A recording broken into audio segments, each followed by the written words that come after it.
ธีสู่ขวัญเป็นเฮ็ดหีดของประเพณีหีดของประเพณีนี่มันเป็นของไทยดำเนาะโอ้ชนเผ่าไทยดำโอ้แบบน้ำขวัญเส้นน้ำขวัญ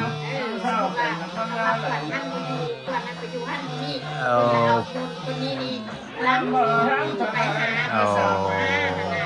แปลว่าควันเฮาหายไปแล้วเพิ่นไปนำมาเพิ่นไปนำมาให้โซนนี้3บอนได้โซนนี่น่ะอยู่บนนั้นเครื่องหันบนนึงเด็กแล้วบนนึงมันบนมันลบ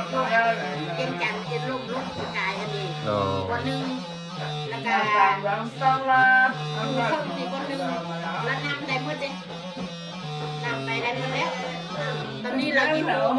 ตอนนี้เราจิโฮมหมดโฮมมาไว้คนเดียวหมดแล้วแล้วเรียนนะคะอีกวันมาเปลี่ยนให้แบบเฮ็ดผูกแขนห้องขวัญขึ้นมาอันประเพณีผู้ไทยดำเป็นโอ้มาหมดมาปีแต่ว่าเฮามีก็ว่าควันเฮาหายว่าซั่นซะห้องควันมา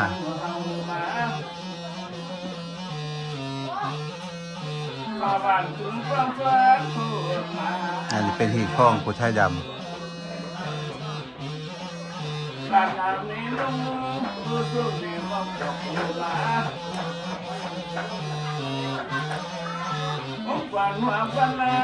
เพิ่นเฮ็ดหลายเทื่อบ่เพิ่นเฮ็ดแบบนี้หลายเทื่อบ่เทื่อเดียวนี่บ่เทื่อเดียวอ๋อปัจจุบันเพิ่นก็มีสูตรอีกต่างหาก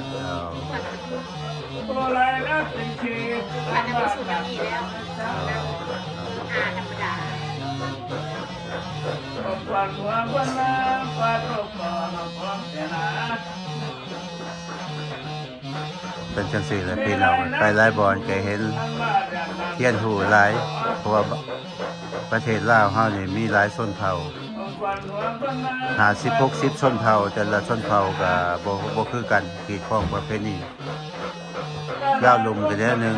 ลาวเทิงก็แนวนึงลาวสูงก็แนวนึงแล้วก็มีกลุ่ม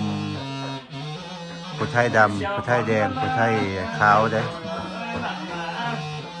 อยู่ลาวนี่นะกลุ่มน้อยๆกลุ่มน้อยกลุ่มยังก็มีคือพงศลีก็จะมีหลายกลุ่มอ